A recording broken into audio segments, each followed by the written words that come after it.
Ahora vamos a ver el tercer caso que se puede presentar cuando uno hace el análisis de capacidad de variables, ¿no? Es cuando ninguna distribución de probabilidad explica el comportamiento de los datos y tenemos que usar transformaciones, ¿no? Entonces vamos a ir a la zona de hojas de trabajo, ¿no?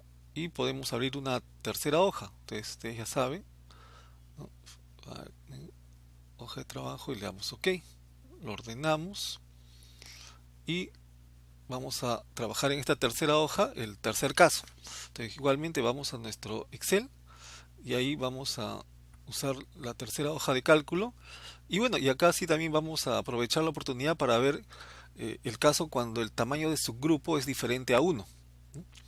Entonces miren, acá tenemos los diferentes subgrupos y los diferentes datos y están ordenados en 5 columnas, ¿no? ¿Eso qué significa? Que el tamaño del subgrupo va a ser 5. Recuerden que esto tiene que ver eh, con el momento de la toma del dato, ¿no? O el registro del dato, ¿no? El momento que estos valores fueron obtenidos. ¿Qué significa que el tamaño del grupo sea 5? Significa que cuando yo fui a la línea de producción, por decirlo de alguna manera, a tomar la información, no tomé de uno en uno, sino de 5 en 5. Ahora, ¿por qué de 5 en 5? ¿Por qué no fue de 3 en 3? ¿Por qué no fue de 10 en 10? Bueno, eso es porque el proceso tiene esa característica, ¿no? Normalmente el tamaño del subgrupo eh, está definido por las características del proceso. Significa que hay procesos en que se producen las unidades no de uno en uno, sino de 5 en 5, de 10 en 10, de 15 en 15, ¿no? Por ejemplo, en los temas de dosificación, ¿no? O sea, llenado de líquidos en frascos, ¿no? Eh, Esto lo vemos en la industria de las gaseosas, ¿no? Son unas máquinas dosificadoras donde no se llena de botella en botella, ¿no? Sino son unas máquinas donde pueden entrar 10 botellas y las 10 botellas se llenan al mismo tiempo. Entonces, si yo quiero saber cuál es controlar, perdón, el peso en ese proceso de producción de llenado o de dosificación, sería incorrecto pesar de uno en uno, porque el proceso no produce de uno en uno, el proceso produce de 10 en 10. Entonces yo tendría que tomar 10 unidades al mismo tiempo y pesarlas, ¿no? O sea, mi subgrupo tendría que ser 10 y no cualquier 10, ¿no? Sino las 10 que se produjeron juntos. O sea, yo voy a la línea de producción y se acaban de producir 10 y esas 10, ¿no?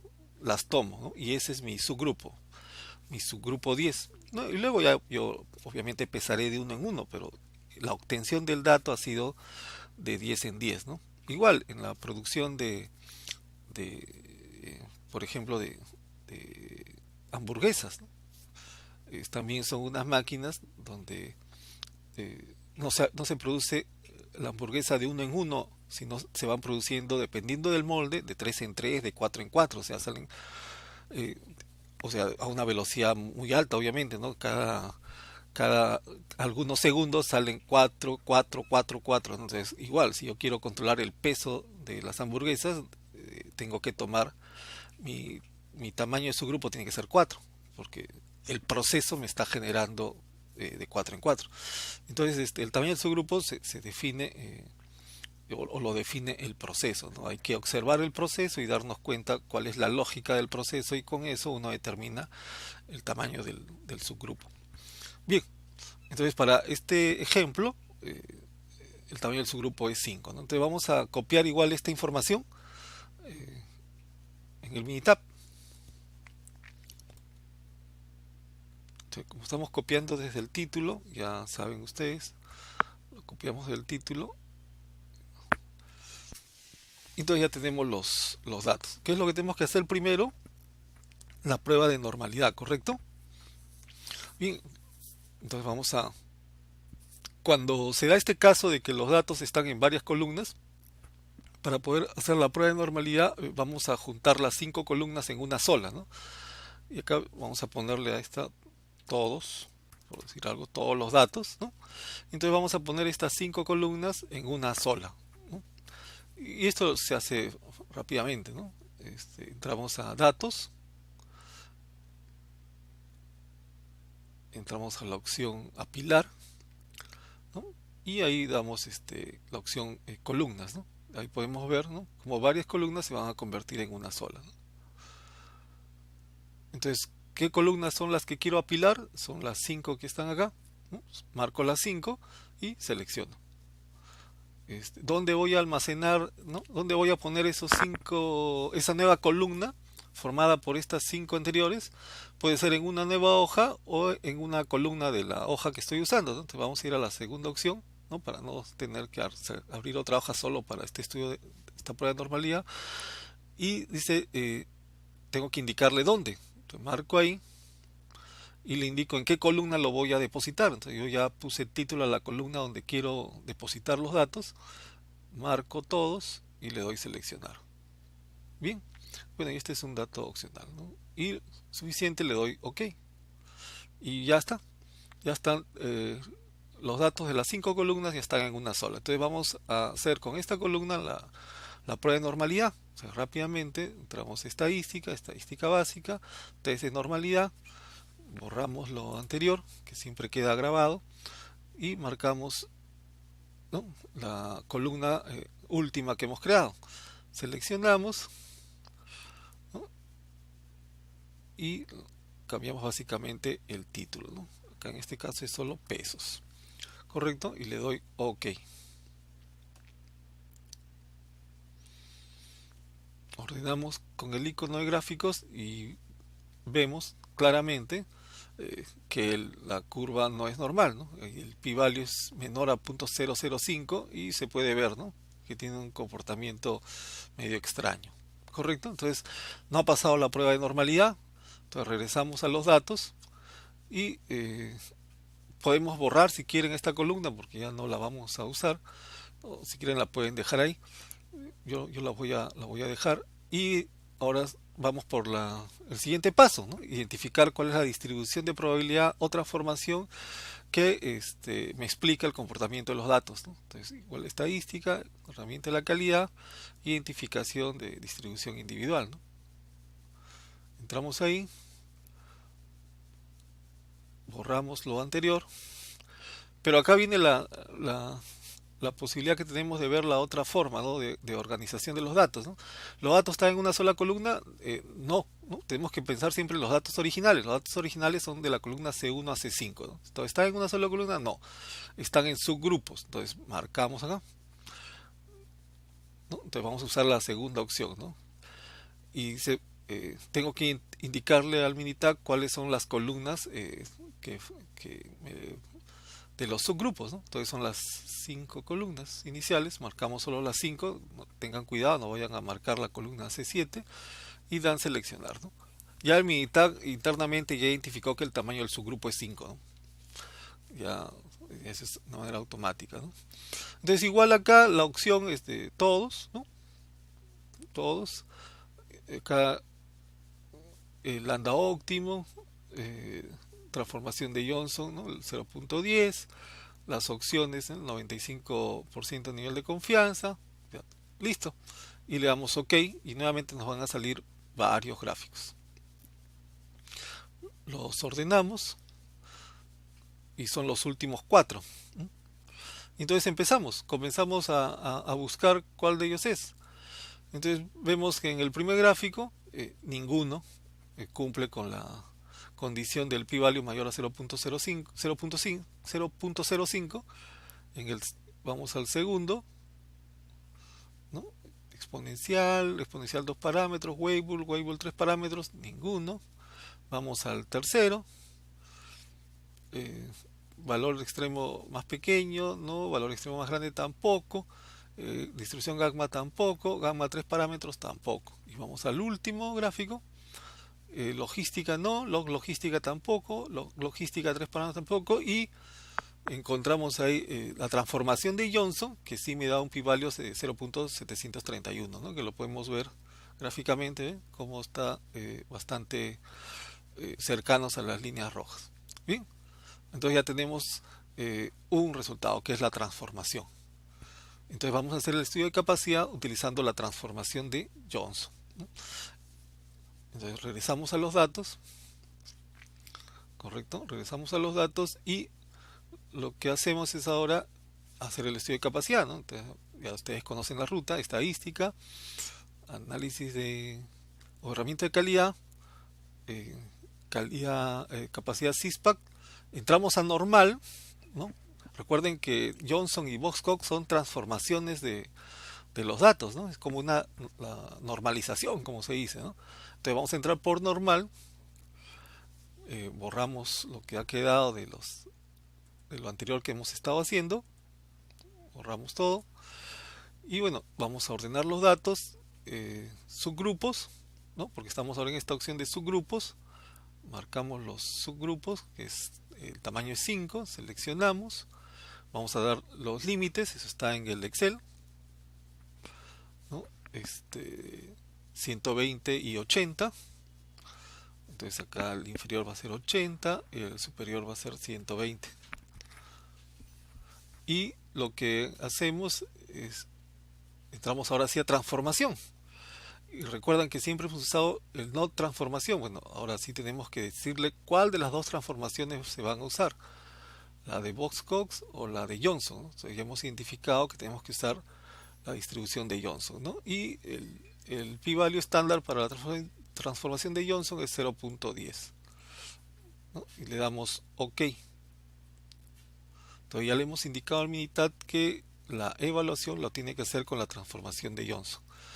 Le damos los tests. Acá todos los tests es lo recomendable, ¿no? Para no estar marcando uno por uno, le damos todos los tests y le damos OK. El estimado. Ahora el tamaño del subgrupo es 5. Entonces vemos acá, para tamaño y subgrupo mayores a 5. Acá hay que marcar el R-bar, ¿no? Ese es el método estándar, el primero. Entonces hay que marcar R-bar. Gráfico de control dice para tamaño de subgrupo ¿no? mayor a 1, menor que 8, que es nuestro caso, también es el de R-bar. Y listo. Eso es lo que vamos a usar. Acá esto no va a ser usado porque no estamos usando media móvil rango, ¿no? Y le damos OK.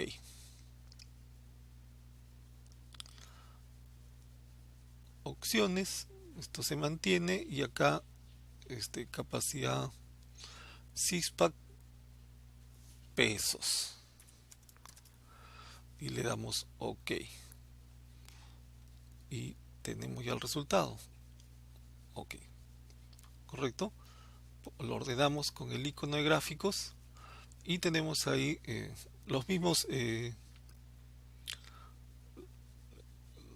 análisis que ya habíamos visto anteriormente, ¿no? El gráfico de control, en este caso el gráfico es otro, ¿no? Porque el tamaño del subgrupo ya no es 1, sino en este caso es 5, ¿no? Que es el gráfico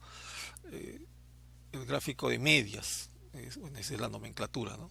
Son valores promedios, ¿no? El promedio de cada subgrupo es lo que está graficado acá. Y el segundo gráfico de control, que va de la mano con el anterior, es el gráfico de rangos, ¿no? Es cada punto que vemos en el gráfico es el rango de cada subgrupo, ¿no? Cada subgrupo tiene el valor mayor menos el valor menor de esos cinco valores por cada subgrupo, me da el rango del subgrupo, ¿no? Y podemos ver que tampoco este proceso está bajo control.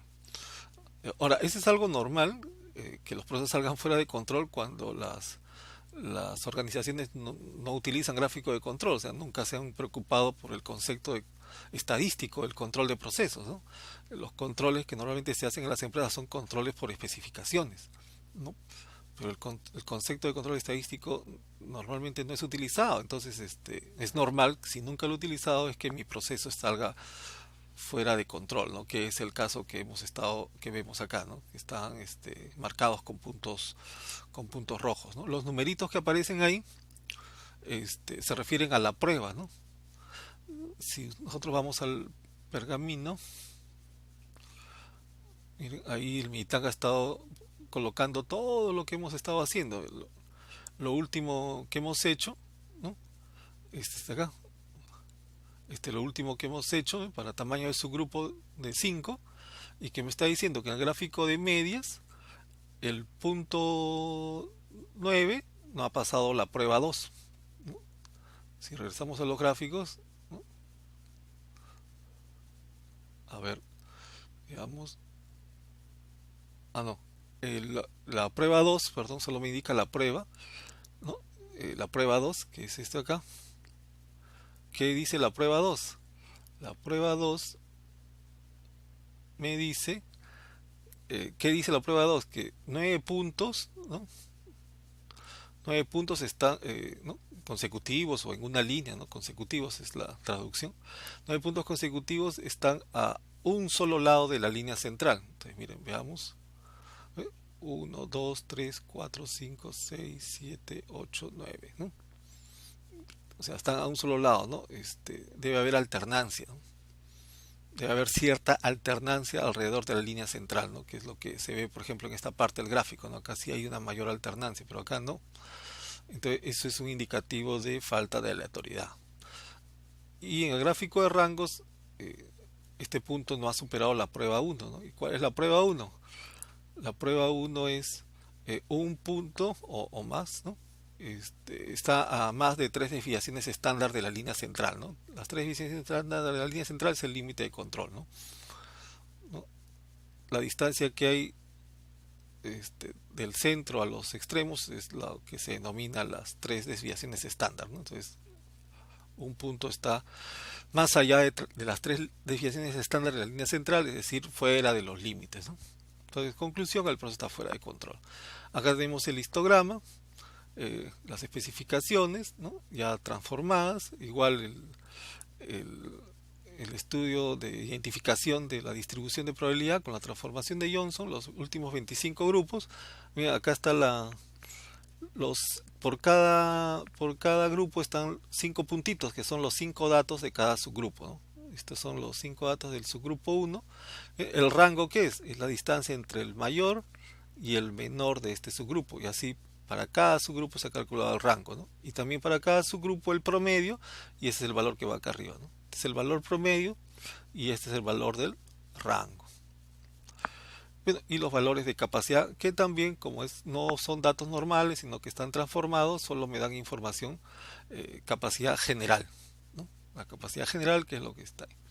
Bueno, y lo interesante del Minitab es que te da inclusive la ecuación de transformación, ¿ya? Si alguno quiere hacer investigaciones matemáticas y luego probar la normalidad de los datos transformados, etcétera, y tiene la ecuación para que se divierta un poco. Bien, vamos a concluir este estudio efectuando la segunda parte, ¿no? Ya la evaluación de capacidad específica. Ustedes conocen la ruta, Quality Tools, ¿no? Herramienta de calidad, identificación de la distribución individual, oh, perdón, es estadística, Quality Tools y análisis de capacidad. Entramos a normal, borramos todo lo que habíamos hecho anteriormente y vamos por la opción del subgrupo, ¿no? Ya esto es similar a lo anterior, seleccionamos, el límite inferior era 80 y el superior 120, así es, 80 y 120. La transformación, vamos a usar la de Johnson, el estimado, acá como el tamaño de su grupo es mayor que 1, usamos R barra y le damos OK. Las opciones, acá está en porcentaje y acá análisis de capacidad, pesos. Le damos OK y básicamente eso, y le damos OK. Lo ordenamos y ya tenemos ahí el análisis de capacidad, ¿no? Básicamente similar ya a lo anteriormente visto, los datos de entrada, ¿no? El límite superior, el límite inferior, superior, el promedio, 98,54, bastante cerca al centro, ¿no? Porque el centro de especificación es 100 y el promedio del proceso es 98,5. No hay mucho problema de centramiento, ¿no? Fueron 125 datos en general, ha sido 25 grupos de 5. Desviación estándar general 17,45, ¿no? Y los mismos datos de la parte superior, pero ya transformados, ¿no? El inferior, el superior, el promedio y la desviación estándar, ¿no? Son los datos con la transformación. En la parte inferior vemos el porcentaje fuera de especificación, ¿no? Acá vemos el tema de los datos observados, es el 20% de los datos, ¿no? O sea, el 20% de los 125 datos que teníamos, o sea, el 20% es 25 datos. O sea, hay 25 datos por debajo del límite inferior, ¿no? El 12% está por encima del límite superior, ¿no? El 12% de 125 es 15, más o menos, alrededor de 15 datos están por encima. Eh, y en total, bueno, es la suma, ¿no? Y eh, el porcentaje ya estimado, ¿no? General estimado, que es en base al área bajo la curva, ¿no? Esta curva, el área bajo la curva me dice que el 19.73% está por debajo del límite inferior y el 14.96% está por encima del límite superior, lo cual me da un total de cerca del 35% fuera de especificación. Y los índices de capacidad, nuevamente, recuerden que el proceso está bajo control, entonces fuera de control, perdón. Entonces, no puedo eh, tener una precisión de la capacidad hacia el futuro. Lo único que puedo decir es un tema de performance hasta para el periodo evaluado, ¿no? Es decir, para los 25 subgrupos, ¿no? O sea, el desempeño de mi proceso en el periodo evaluado me da una capacidad potencial de 0.30 o un desempeño, ¿no? Una performance potencial de 0.31 y una performance real de 0.28, ¿no? Miren, se dan cuenta que el proceso está bastante centrado, de ahí que los valores del PP y del PPK son bastante cercanos, ¿no? ¿Correcto? Entonces, ¿qué me está diciendo? Que el proceso no es capaz, ¿no? Y lo podemos ver gráficamente, ¿no? Porque el PP sale con un valor bastante bajo, menor a 1, porque nuevamente la variación del proceso que se ve por el ancho de la curva es mucho mayor que la tolerancia, ¿no? O el rango de especificación. Entonces, ¿qué problemas tiene este proceso? Tiene que es un proceso inestable, está fuera de control, y es un proceso con una excesiva variación, ¿no? Que claramente se puede ver en el gráfico y en los valores tan pequeños del PP y del PPK. ¿Correcto? Problema de centramiento, no tanto, no sería mi mayor preocupación. Entonces, ¿cuál es la acción de mejora? La acción de mejora debiera ir por el lado de eh, reducir o eliminar las causas que generan esos puntos rojos o variaciones especiales, pero eso no va a ser suficiente, ¿no? Porque si ustedes se dan cuenta es poco, no es tan grande las variaciones especiales, son pequeñas, no va a ser suficiente. Entonces voy a tener que reducir la variación. ¿Y cómo se reduce la variación? La única manera de reducir la variación, ya cuando el proceso esté estable, la única manera es modificando aspectos del diseño del proceso. Tengo que entrar a modificar el diseño del proceso. No puedo, entonces ya no hay causa específica que buscar.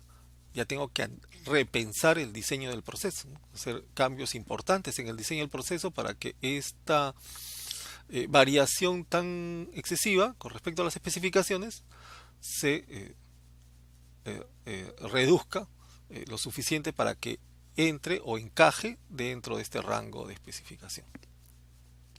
Entonces miren, ya hemos visto los tres casos: cuando los datos son normales, cuando los datos corresponden a una distribución diferente a la normal y cuando los datos son transformados, ¿no? Ahora, hay un cuarto caso que uno se pregunta, ¿no? Y dice, oye, ¿y qué sucede si mis datos no son normales, ninguna distribución de probabilidad lo interpreta y tampoco transformando obtengo solución alguna? Entonces, cuando se dan esos casos que son raros, lo más probable es que haya que estratificar, o sea, esté mezclando resultados, ¿no? Por ejemplo, ¿no? Digamos que para producir un producto tengo dos líneas de producción y yo junto todo en un solo lote de datos y analizo todo junto, ¿no? Entonces lo más probable es que el comportamiento de una línea de producción sea diferente. Entonces lo que tengo que hacer es separar, ¿no? O por turno, ¿no? O por sede, ¿no? En alguna oficina, ¿no? Si esto también fuera un tema de tiempos en atención en ventanilla, ¿no? El tema de los bancos, por ejemplo, ¿no? Desde que uno entra, saca su ticket hasta que a uno lo atiende y uno quiere medir el tiempo. Eso es una variable porque está expresado en minutos, y a veces uno puede mezclar información de las diferentes sucursales, oficinas, y los analiza y no sale nada, porque lo más probable es que haya que estratificar, separar los datos de una oficina con la de otra, porque tienen comportamientos diferentes, ¿no? Entonces, si se dan esos casos de que no sale nada, no es normal, no hay ninguna distribución que lo interprete, y los datos transformados tampoco me permiten obtener un valor de P o P-value mayor a 0.05, entonces hay que ir por el lado de la estratificación, ¿no? Ahí estamos mezclando resultados que son, y es incorrecto hacerlo. Y lo otro, que sería lo más triste, es que los datos hayan sido mal tomados, ¿no?